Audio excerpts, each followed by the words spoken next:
Minecraft is a game of infinite creativity, and nothing captures that better than building houses. From dirt starter bases to dirt palaces that rival real-world architecture, the possibilities are endless. But I wanted to take things one step further. Over the month of December, I set myself an insane challenge to build a completely new Minecraft house every single day for the entire month. There was just one catch though. Every single house would have to have a unique theme. No repeats, no shortcuts, and no excuses. Otherwise, I'm sure I'd just have built 31 dirt houses. I pushed myself to experiment with as many themes as I could, from magical towers to winter lighthouses, pineapples under the sea to trendy underground bases. Every day brought a new challenge, a new idea, and sometimes made me want to give up. There's one thing I haven't mentioned though. I've been posting these daily as shorts, so that you could give me your ideas on new themes. I haven't actually posted day 31 yet, as I plan to build it at the end of this video. So stick around so you don't miss the final house. I've got some really cool ideas for it. Anyway, let's begin with day number 1. The first house I decided to work on during this challenge was an underground house, built into the side of a cliff. I'd been wanting to build a house like this for a while, as they were very popular on TikTok a while ago, but I wanted to elevate the design a bit to be much more detailed. You'll notice that I try to avoid using world edit during this challenge. There are a few exceptions later on which I'll highlight, but mining out this room for the house took a long time. I don't know why I decided to not use world edit. It would have saved me so much time, but it looks cooler on camera this way at least. Every house other than a couple are designed to be survival friendly, so you could use almost any of these for your own survival world. There might be a couple of hard to obtain blocks every once in a while, as I don't really play survival, so sometimes I forget what blocks are hard to craft. But those can always be switched out for other similar looking blocks, like the amethysts in this house could be purple terracotta. I then capped the house off with this round purple window at the front which looks very magical. The main part of this house is certainly the interior though. Having it inside of a cliff means that there's less exterior to work on, which is always a win. But with that, the first house was finished. We now only had 30 to go. I'm not going to spend this long showcasing every single house so that you don't get too bored watching them all. Next up was house number 2, where I decided to build a gingerbread house. On that previous note I mentioned about going through some houses faster, I'm actually going to skip over all of the other Christmas related houses. I built quite a couple of them seeing as it was December and I was really in the Christmas spirit this year. But I have no clue when you're watching this video. I don't want you to have to sit through a bunch of Christmas houses in January, but I will show you the end result of each.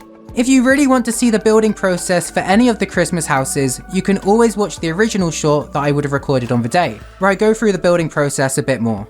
I also didn't use strong shaders in the shorts so the houses look more authentic. I'll leave a link to the playlist in the description. For the interior of this house, I kept it very basic but cozy looking. There are lots of Christmas related decorations which I used in a lot of the other Christmas houses, like wreaths, bells and candles. This has to be one of the smallest houses that I ended up building, but I think it has a lot of character. For house number 3, I was already getting a bit tired of the challenge, and so I made another smaller house, being an igloo. You'll notice that I kind of switched between making small houses and big houses, as some days I had more time than others or just felt more burnt out. This design was very self-explanatory though, with a snowy round igloo, filled with a very warm looking interior. There's even a fireplace right at the back to keep you warm inside, as well as plenty of storage and a sofa. Luckily for me though, I had a lot more energy the next day and so I created a pretty big Alpine house. It was definitely the biggest house that I'd built so far. The whole house is on a raised stone base, with lots of logs outlining the entire thing to make it look more rustic.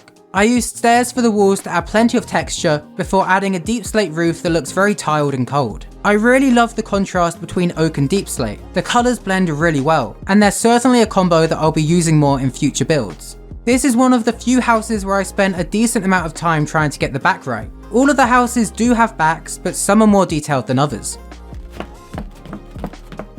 Moving on to the interior, I kept it very rustic, but also wanted it to look more modern like it had recently been renovated. Modern rustic is one of my favourite types of interior, and so I wanted to build that style early on. The bedroom upstairs does look less modern though, as it's in the attic. For day 5, I moved on to making a lighthouse. You'll probably notice that a lot of these houses were built in a snow biome, and that's because I built every single house in the same world. Don't worry, I do move to some other biomes in the world eventually, but I wanted to try and put a winter spin on some themes, including this lighthouse. Instead of just making a regular lighthouse, I wanted to make it look like it was no longer being used, because the water around it had all iced over. So instead of being a lighthouse, it had been fully renovated into being a house. I actually tried this daily house challenge back in July, but only got to day 11, which is pretty embarrassing. But my favourite house I built last time was a lighthouse, and so this house pays respect to that build. Moving to the interior, it was really difficult to build. Working on vertical interiors sucks as there's not much room to work with, especially as most of it is taken up by stairs or a ladder. But I did my best to add a couple of rooms using trapdoors for the floors to keep them thin.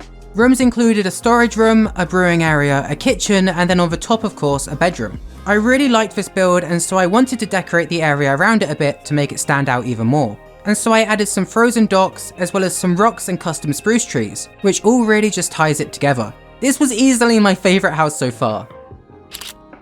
But that didn't last long though, as for house 6 I spent ages building it. I was really in the mood to build and so I spent about 5 hours building a giant Viking longhouse. I'd never actually built a Viking house before, which is odd as I've been building for at least 10 years. But because of that I found it really fun to try something new, as sometimes building can get a bit repetitive, especially when you've been doing it every day. This house really taught me that I need to go outside my comfort zone more, and try themes that I might have been too scared to attempt in the past. It's easy to keep building the same themes over and over again, and normally you'll get better results, but it's not as fun.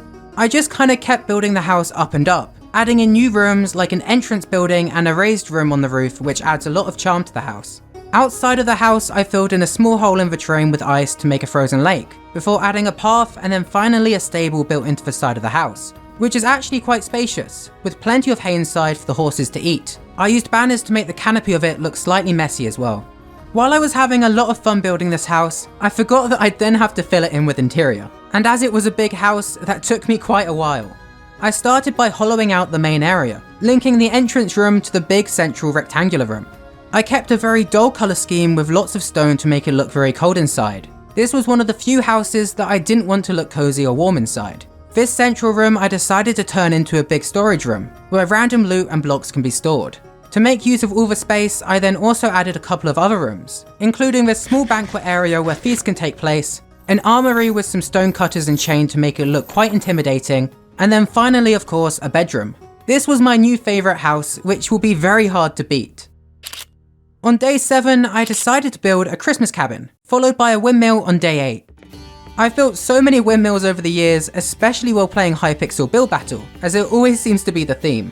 They've become pretty quick for me to build though. I probably spent about 30 minutes building this one. I kept the colour scheme quite varied, using a mixture of palettes including a stone palette, a wood palette and a mixture of sandstones too. For the roof I used hay blocks. I use these quite often as they look kinda like a thatched roof. I really wish Minecraft had a dead hay variant of this block, which was more grey to really look more thatched, but it does the job. I then added in some extra outlining and then finally moved on to the actual blades, which are probably the most iconic part of a windmill. They're always pretty difficult to shape, but with a lot of adjustments they looked fine in the end. The last thing to do before the interior was to add in a small entrance so you can actually get into the windmill, as well as a pathway leading up to it which is surrounded by a wheat farm that goes all around the house and some custom trees. Just like the lighthouse, the build had a very vertical interior, and so I made the most of the room at the bottom where it was less vertical, and then built a very similar interior to the lighthouse with lots of layered rooms, leading up to a pretty spacious bedroom at the top. After the big windmill, I did not feel like building on day 9, and so I made a dirt house. Because of how YouTube algorithms work, this house was somehow the most popular one, which is pretty depressing, but oh well. Even though it's a dirt house, I tried to bump it up a level, with some extra texturing using a mixture of regular dirt and coarse dirt, as well as grass for the roof. I also used some spruce buttons, trapdoors, fences and gates to add more detail. Out the front of the house, I built a stone path that leads up to it, and also added some grass onto the roof to make it look more natural. Inside there wasn't much room for the interior, and so I split it into 2 levels, with room for a bed on the top balcony, and then storage room on the lower level. It's still a dirt house at the end of the day, but I think it looks passable to actually build as a base that you could be proud of, especially in a survival world as your starter base. Day 10 was one of the more relaxed days, where I just wanted to switch my brain off and build something pretty simple. And so I ended up creating a big cherry blossom house. Sometimes building on a bigger scale is easier than building a small heavily detailed build. And as there wasn't too much detailing with this, it was quite easy to build. I had a lot of fun making this one.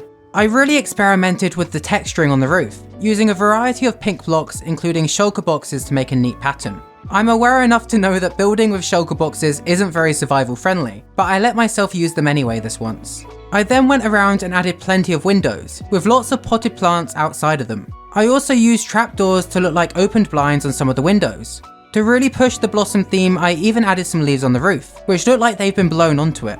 I really loved the interior for this house. I haven't really shown it off properly before because when you make a YouTube short, the edges of the screen cut off due to dimensions, and so you couldn't see most of it, but I kept it very chilled looking inside, with lots of pink finishing touches like flowers, pink sofas and cherry wood doors. There are a couple of distinct rooms including a bathroom and a grand bedroom, with a big pink bed inside. If you follow the staircase up to the top floor, you'll find the attic, which I just kept very open as a sort of storage area. Moving on to day 11, I wanted to make another very trendy house, inspired by a variety of popular underground house designs that I've seen on TikTok. I'm quite late to the trend, but wanted to try this style out anyway. The house is basically made out of some overlapping circles in the ground, with each including a unique room. There's a storage room with lots of chests and armor stands, and then a brewing room with some nether wart and brewing stands, a bedroom with some beds and a very comfy looking white carpet, and then finally a farming room with lots of crops like wheat, carrots and potatoes. To finish the house up, I built a central tower in the middle, which works as the entrance to the house, with some pathways leading down each side so you can more easily access it. I then topped the tower with a very simple roof design. Another pretty simple house was the one that I built on day 12, which is in my opinion the most underrated house that I built. I completely forgot that I'd ever built this house until today, and I'm not sure why as it's one of my favourites. The theme was modern, and instead of building a very standard rectangular modern house, I instead decided to build a pyramid. The front of it has a huge open window, and there are also a couple on the side of it too, each using tinted glass so that the light levels are more controllable inside. If you wanted to rebuild this, you could obviously just use regular glass, or even a dark stained glass like black or grey. Once I'd added an extension on the side with a door, I moved on to the interior. I wanted to keep the entire thing very open inside, with it just being one big room. I used beehives to work as a sleek wooden floor, and then added a simple custom tree in the centre. I really wanted to add a lot of plants inside to add lots of colour and life, and I think I succeeded at that. I finished up by adding a second level using iron trapdoors, which is where you can find some storage and a bed. And I also added some hanging end rods to give the room some more light. I really like how you can see all of the interior from the outside. It might not be ideal if you live there, especially as people can literally watch you sleep, but it looks cool at least. Day 13 was another Christmas house that I'm going to skip over, where I built the Home Alone house. And then for day 14, I built a really unique house concept, being a house inside of a bottle. The premise is pretty simple. It's literally just a small house inside of a bottle, like one of those ships in a bottle you sometimes see people displaying. The hardest part was definitely getting the bottle itself to be the right shape, but once I had the shape down, the rest was really simple. I fixed up the design of the stand and then began filling the bottle with stone, dirt, grass, and a couple of oars to make it look like it was cut out of the terrain. I even included a small lake, because why not? The house itself had to be very small to fit inside the bottle, which made the design very simple. I really squeezed in the interior, including as many utility blocks as I could to make sure that it was still practical. While watching this back, I'm now realizing that there's no entrance into the bottle, just a door into the house, and so it's impossible to get in from outside the bottle. That might be a slight problem, but looking past that, I added a dock out the front of the house, and a farm around the back to really make the bottle look lived in. Which is ironic, considering I now realize that nobody could live in it. But with some final edits, I was finished with the house, and despite the practical issues, I'm happy with it. I then built this giant festive candy cane house, and then moved on to house number 16.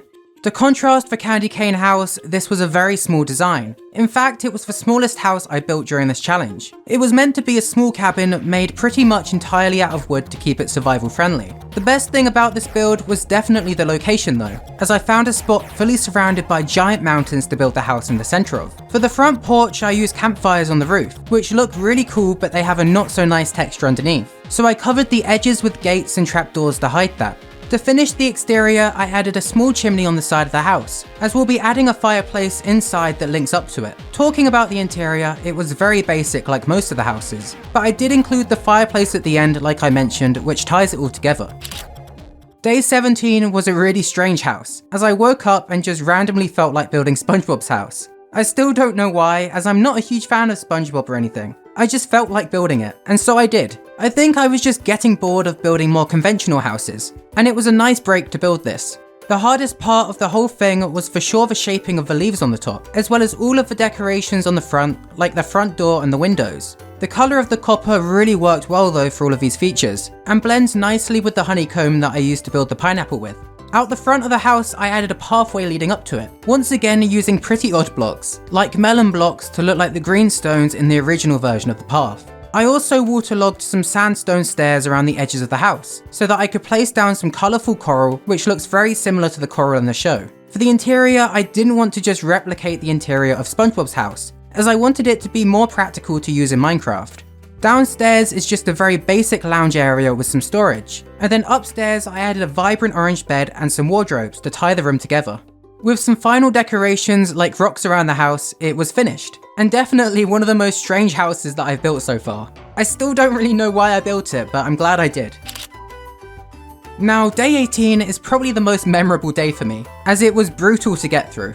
My sleep schedule really took a hit during this challenge, as I'd sometimes put off making a house all day, and then have to stay up late to get it done, and I'd ruin my schedule, which isn't healthy at all. But for this day, I was trying to stay up all day after doing an all-nighter, so I'd been awake for about 28 hours, and you could tell by the way that the house was looking. I wanted to make a gothic house, but it just wasn't working, and so I instead quit while I was ahead and switched my plans, instead building a tropical hut. I've built loads of these over the years, and so it was really quick and simple to make, which was good as my brain completely shut off during this. I would never recommend building while tired. The design was meant to look like it had been built by a tribe, on the side of a river. Ideally, I would have built this in a jungle, but I was too tired to think that far ahead. You can access the house using a ladder that leads up to the front door, which upon entering, you'll find a very standard looking interior with a bright orange carpet. Finally, I corrected my issues of not building it in a jungle by adding some rocks and jungle trees all around the house. Normally I would have built custom ones, but I really just couldn't at this point. My favourite part of this whole house though is probably these orange candles that I used along the riverbed to look like fireflies, which add a lot of ambience to the build. Next up, I built a cozy snow globe house, and then on day 20 I created a winter tower. It's quite interesting as this house was originally going to be a castle or fort house, but after placing the first few blocks I didn't really feel like building one, and so I scrapped that plan and instead just kept building without any kind of theme in mind. What I ended up building though was a winter outpost, which looks like it's been abandoned and neglected over the years. The design is really unique, with lots of signs and buttons along the walls to look like broken pieces of wood. I also covered it in snow which would have been built up over the years, hiding the tower in the middle of the icy wasteland. The interior was once again a more vertical room, and so I built a staircase up from the bottom which leads you to the main storage room. There's a small sleeping area on the next floor up, with multiple beds for all of the people who worked there. Despite there being no plan for this house, it came together quite nicely. It's not one of the better ones, but it's certainly middle tier. My favourite thing about these houses was knowing that some people would actually be replicating them in their own worlds, which is so cool to think about. Some of the houses might be a bit too complex though to replicate, and so for house 21 I wanted to design a starter house which anyone could rebuild, using only cobblestone and oak wood. This obviously included variants like stairs, buttons and stripped oak logs. I did cheat a tiny bit, using dirt in some of the walls, however that's the easiest block to obtain in the game, so I didn't think people would mind. The limitations of the block palette made this house really fun to build, and so I spent quite a while just adding extra details, like a pathway and survival farm out the front, as well as a barn out the back just to keep a couple of mobs in, like a pet horse. The interior I really tried to fill with useful utility blocks that you might need in survival, like crafting tables, chests, furnaces and of course potted alliums. I basically did the opposite thing on day 22 though, where I decided to experiment with using loads of blocks to create some gradients, while building an Arabian styled house. This wasn't meant to be a modern Arabian house, instead it was meant to be like something you'd find in an old Arabian market. I added loads of small details to make it look quite messy and lived in, with lots of balconies and terraces. Once the structure was all done, I moved on to adding lots of extra details, like barrels, rocks, pots, and some palm trees which helped to add some colour and life to the area. This was actually my least favourite house out of the entire challenge. I'm not a huge fan of using gradients, and even if I was, I don't think I did it very well with this house. It just kinda looks messy to me. Which was the goal, but I think I could have pulled off messy while making it look good, which I think I failed to do. Once you've seen all of the houses, please do make sure to comment your favourite and least favourite, as I'd love to hear. On Christmas Eve, I built a small present house. On Christmas Eve, I built a Christmas tree house, and on Christmas Day, I built a present factory house. But with those, all of the Christmas houses were out of the way, and so I could move on to more random themes, including this Tangled-inspired tower that I built on day 26. This was another kind of house that I build quite often, as they're pretty simple to make and look very cool. I started with the stone base of the tower, which I mixed some diamond doors into to make it look more magical. I then switched to a lighter block palette for the actual house part of the tower, which you can actually live in, using logs to make the frame, which I filled in with sandstone and loads of windows, made using a mix of scaffolding and mangrove trapdoors. This is one of the more detailed houses that I built, as I used lots of fences as well as levers and buttons to add more dimension to the walls. The roof is always the hardest part to build with these towers, as if you mess it up, it will ruin the entire build. There needs to be a very slight increase in pointiness as it goes up to the top, so that you get the shape correct. But once I had the roof done, I added a spire on the top and then switched the blue concrete out for purple blocks. To make the build look more magical, I then added in some amethysts which really tie everything together and stand out nicely. Moving on to the interior, I cleaned up the inside of the walls and then added in some furniture to turn it into a grand bedroom. While it might be small, this is one of my favourite interiors that I made during the entire challenge, as it has a lot of charm. I kinda wish that I made the tower taller, but other than that one issue, I'm happy with it. Not as happy as I was with day 27's house though, where I built a flower pot house. At this point, I was really starting to get close to the end of the challenge, and so I wanted to start working on builds which I hadn't gotten around to building yet. I noticed that I hadn't made many nature-based houses, and so I corrected that by building this really overgrown flower pot house. I used a nice gradient for the pot, adding in lots of mushrooms on the side to look like fungus, before moving to adding in an extension out the front of the house to work as a front door, and some windows on the pot so that the interior would be less claustrophobic. This has got to be one of the most heavily detailed houses that I built, as I always feel like builds with lots of nature need to have more detail to balance everything out. Once I'd added in a very detailed pathway, I moved on to the not so detailed interior, as once again I didn't want it to be too claustrophobic on the inside, and so I kept it very open. On the top of the house, I of course wanted to add some kind of flower, and so I went with an allium. I'm not sure if you've noticed, but I've included alliums in almost every single house so far. They're my favourite flower in the game, and so whenever I'm using flowers, I'll use alliums. In fact, if you go through my channel, you'll probably see alliums in every single video. I mixed a couple of blocks with different textures and sizes into the design, to make it look less dense and more like a flower. I think this is the house that I'd be most likely to try and replicate in my own survival world. Over the span of the challenge, I accepted suggestions on what themes I should build, and so a lot of people commented their ideas. What I didn't expect was for the same person to comment every single day asking for me to build a boat. I'm bad at building boats, I don't enjoy building boats, but I kinda had to build a boat. It's worth noting that a lot of people left suggestions, which I really appreciate. I couldn't get every single idea done as much as I tried. However, I'm thinking about maybe doing this challenge again in the new year at some point, so I can try out some of the houses I never got round to doing. Or maybe I'll just make a separate video at some point where I build those other houses. I was also thinking about maybe doing a monthly build challenge in the future with something other than houses, like a monthly interior building challenge or something like that. So if you have any ideas of what challenge I could do next, please do let me know in the comments. As you can see, the boat didn't look great, but I did my best. I sometimes have to build boats for the giant kingdoms that I work on, so I have a bit of practice but not too much. I'm currently working on my next big kingdom, which is Atlantis themed, so I've been working on a couple of boats for that. Finally, I finished the boat with a grindstone to work as an anchor, and it was finished.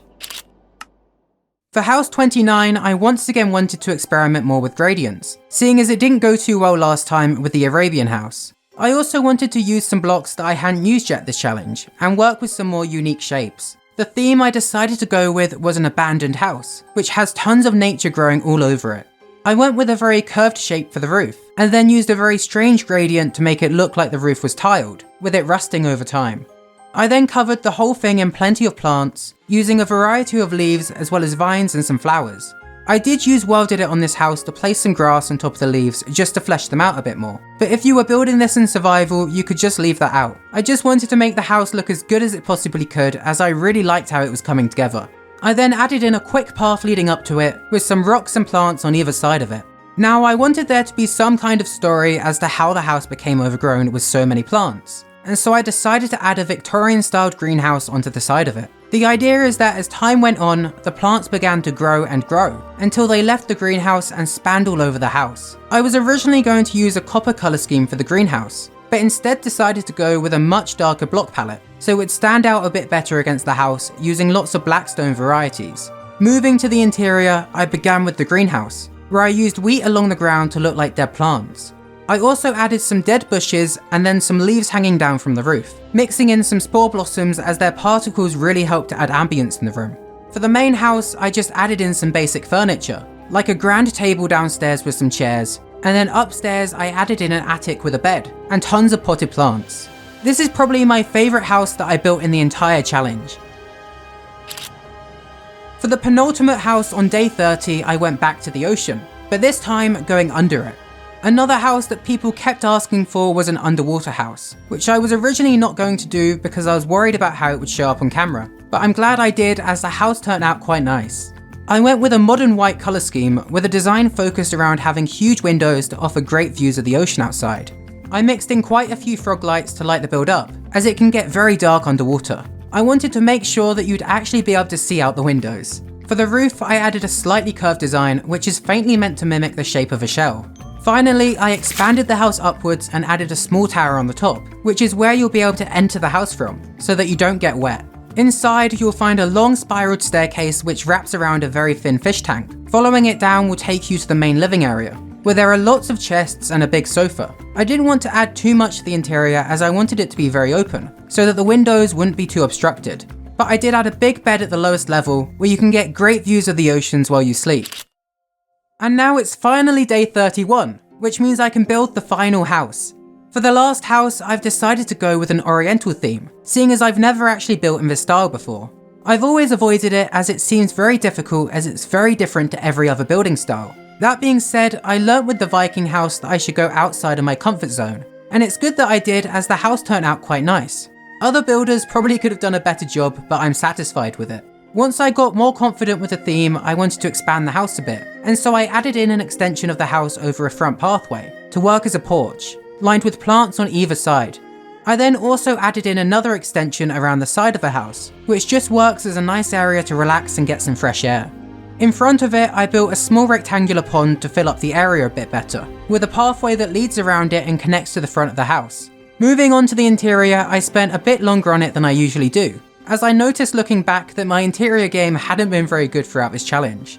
While I build the interior, I want to mention that I'll be posting the world download for this world with all of the houses completely for free in my Discord if this video manages to reach 2,025 likes. There will be a link to join my Discord in a pinned comment. Make sure to join. Finally, at the top of the house, I added in my final bedroom of the challenge, which looks very cozy. To really tie the house together, I spent a bit more time just adding some final touches, like a bonsai tree next to the entrance, as well as some bamboo and plants around the paths. But with that, the final house was finished. This challenge has been absolutely insane, and I didn't think that I'd complete it if I'm honest. If you liked any of these houses, please do consider leaving a like and subscribing, as if you're ever going to, now is the time as it's for New Year. I really plan to go all out on YouTube this year, so expect some big videos soon. Thank you all for such an amazing 2024, I hope you all have a great new year. Goodbye.